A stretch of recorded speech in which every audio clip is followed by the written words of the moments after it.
this video, I'm going to show you how to do the editing.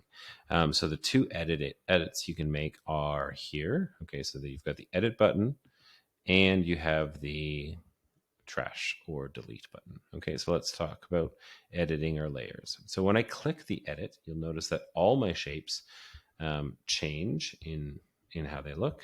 You'll notice that they have a series of nodes, and the circle will have one node in the middle and one node on the periphery of the circle. And so when it's in edit mode, I can change two things for circles. I can grab that center one and I can move it on the map. And then if I grab the outside one, that will change the circumference of the circle or the radius.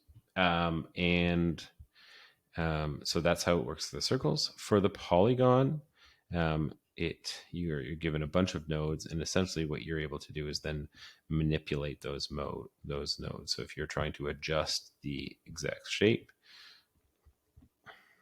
you can alter it like that. And the same thing goes for the path. If you're making slight changes to the path, if it didn't quite fit the circumference in the world or the route that you exactly wanted, you can alter it. And then when you're done making your edits, you just hit save from the edit menu and you have your things saved.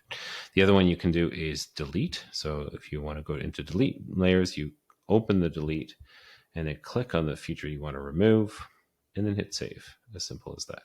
So there you go. Those are the two editing tools: editing your layers and delete.